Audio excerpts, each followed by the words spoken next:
En ce cher 14 mai 2025, nous avons, comme il a été annoncé lors de l'upfront de Disney, qu'aujourd'hui le trailer de Ironheart sortirait. C'est bel et bien le cas, on a un trailer d'une durée de 2 minutes 46 de la prochaine série Marvel Studios qui va sortir sur Disney+. Et avant qu'on regarde et qu'on réactionne à ce nouveau trailer comme la plupart des autres, comme tous les autres programmes Marvel, il faut parler de deux détails importants. La série sera composée de 6 épisodes, sortira le 24 juin et on aura 3 épisodes la première semaine, le premier jour de sortie. Ce qui rejoint notre deuxième information importante, c'est que la série Ironheart, comme la série Wonder Man qui est prévue en fin d'année 2025, se calque sur le schéma de production à l'ancienne.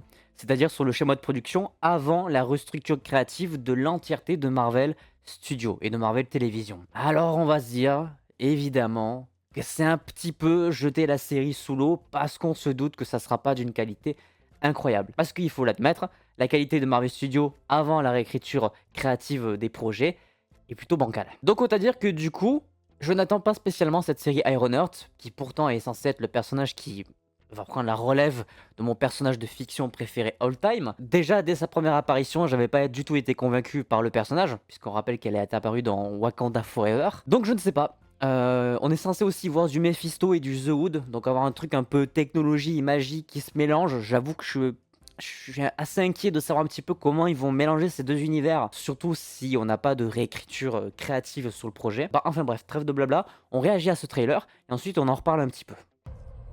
C'est parti.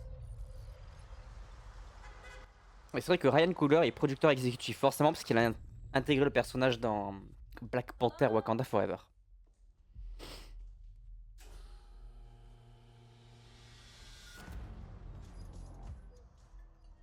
Ok.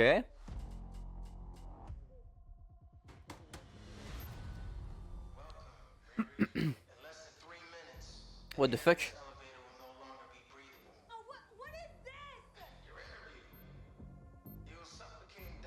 Est-ce que c'est une sorte d'escape game?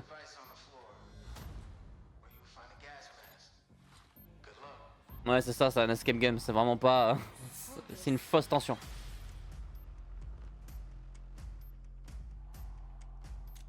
J'espère que c'est du vrai et que c'est pas un escape game, sinon ça serait un peu dommage.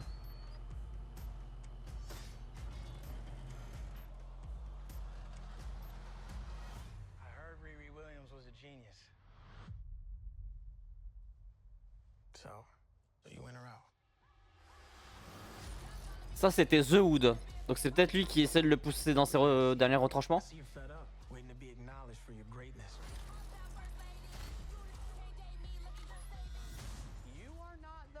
Ok.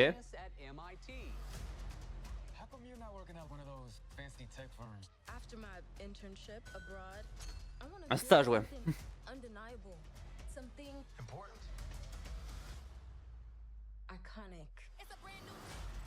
Ok.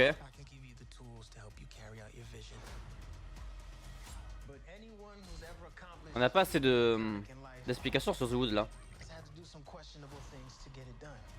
C'est assez intriguant. Et surtout Mephisto là-dedans.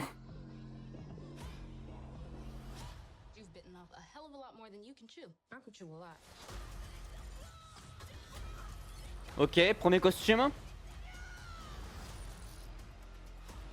Plutôt sympa.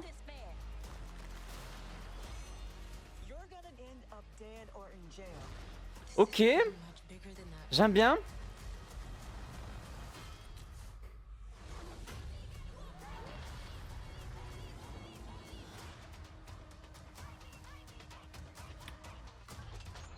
D'accord. My bunker's not shady. Would a shady bunker have that on the wall? It's literally above a crate of self-guided missiles. I'm returning those. Ok, alors, plusieurs choses. Déjà, forcément ça, je trouve qu'ils insistent beaucoup trop sur le fait que c'est évidemment produit par le directeur, le réalisateur de Black Panther Wakanda Forever, enfin des deux films Black Panther. Parce que tu sens qu'en fait, vraiment, ils ont pas grand-chose à vendre sur le projet, alors qu'il vraiment, il est pas du tout scénariste, ni producteur, réalisateur, il est juste producteur de cette série-là. Ceci étant dit, j'aime bien le côté, cette ambiance un petit peu un petit peu huis clos dans cette scène-là en particulier, qui me faisait d'abord penser que c'était un escape game un peu humoristique, un petit peu comme Marvel a l'habitude de faire.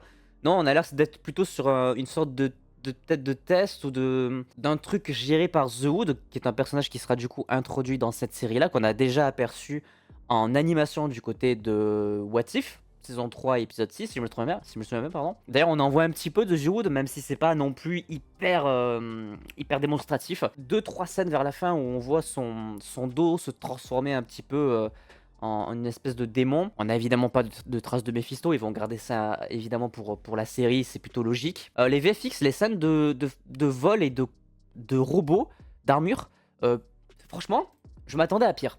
Pour un programme dont personne ne s'attend vraiment, je m'attendais à des effets spéciaux beaucoup moins qualitatifs sur l'aspect scène d'apparition d'armure, et c'est plutôt réussi. Ça me choque pas vraiment, je trouve que c'est bien incrusté à l'image. Même l'image, je sens qu'elle est un peu travaillée différemment de ce qu'on a pu voir du perso dans Wakanda Forever, justement. Je dirais que le personnage de Zoid m'intrigue tout de même, parce que j'ai hâte de voir un peu comment ses pouvoirs vont être montrés en live action, comment le personnage va être traité de manière générale. Voir un petit peu comment ils vont traiter le côté magie avec la technologie, parce que c'est vraiment un truc qui est assez particulier quand on prend un petit peu de recul. Mélanger ces deux univers-là, ça paraît pas si évident au premier abord, ça paraît même quasiment impossible. Curieux de voir un petit peu comment ils vont agencer tout ça, mais après, honnêtement, c'est pas vraiment la série que j'attends le plus.